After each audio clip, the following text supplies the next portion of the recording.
Hello, MMORPG fans. Today we're diving into the recent Ember Sword alpha test that took place from April 17th to the 19th, and we've had a chance to thoroughly explore the game from the initial offline demo into the pre-alpha technical test.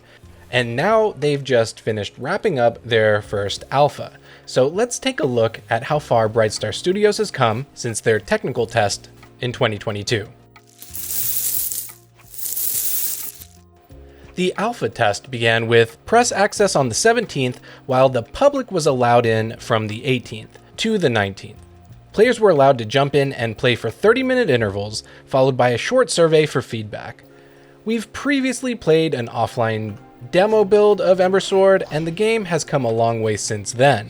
The offline build already had a great combat system, but crafting and alternative weapons were extremely minimal. And the last technical test didn't include any combat at all, so this is the first time that the game has had all of its core features ready for testing.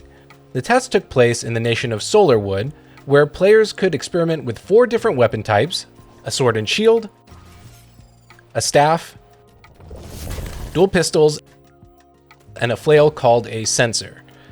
We also had access to basic harvesting, crafting, and a few shopkeepers sprinkled throughout the world. Each weapon offered a unique playstyle, giving players an opportunity to test different combat strategies and discover their preferred choice. Combat in Ember Sword was action-packed and reminiscent of an action RPG rather than games like RuneScape or Albion. It was a more dynamic experience, with each weapon boasting 4 unique abilities. Pistols were the easiest to use, in my opinion, because you could fire quickly and it allowed for ranged attacks.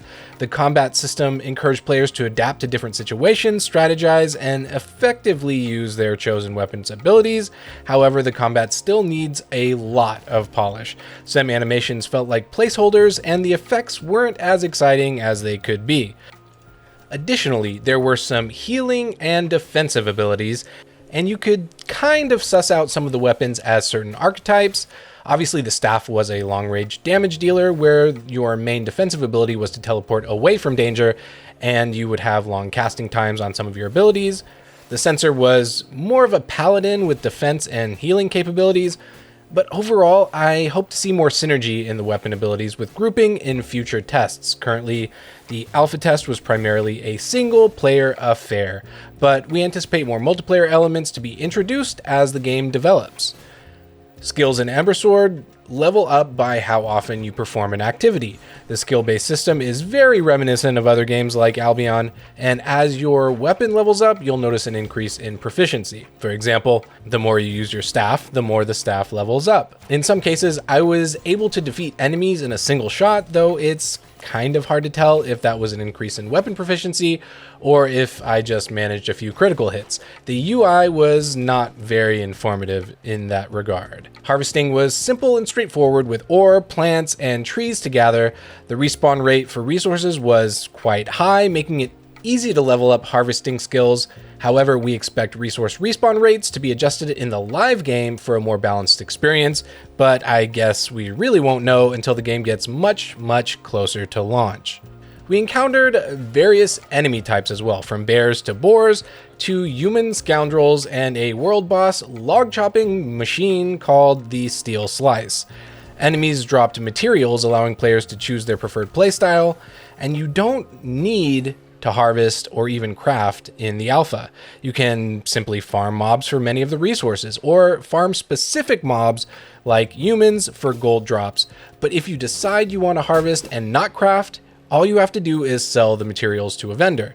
This gives you the option to choose whether you want to get gear by crafting, questing, or you can just buy the items you need.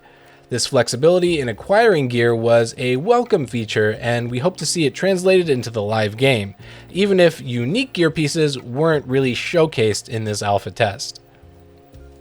The nation of Solarwood was visually appealing, featuring a regal castle, some majestic techno-fantasy-inspired buildings, and deep, dark woods to explore.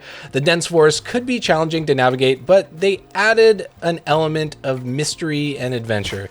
Even though there really wasn't much adventure to be had at this stage, the stylized art was still simplistic and charming, with a little polish, it has the potential to become even more captivating, but the game has a long road if they want players to be immersed in the world at all, and not just marvel at some of the stylized surroundings.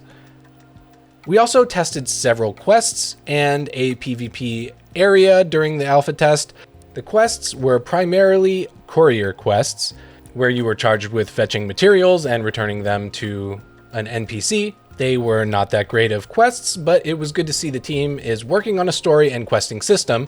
While there wasn't anything really unique about that system, it still provided a glimpse into the game's potential for storytelling and maybe the potential for engaging missions. The PvP area was relegated to a small zone, and I ran past the area several times but didn't find any players to engage with, and that was the case similarly for some of the other writers who were in testing with me in Ember Sword over the testing period. None of us were actually able to test PvP, but the inclusion of a dedicated PvP zone indicates that the developers are considering various playstyles and working towards an experience that caters to those different preferences. It's just too early to tell how important PvP will be, and we probably won't know how it works until it's been severely tested in the later stages of development.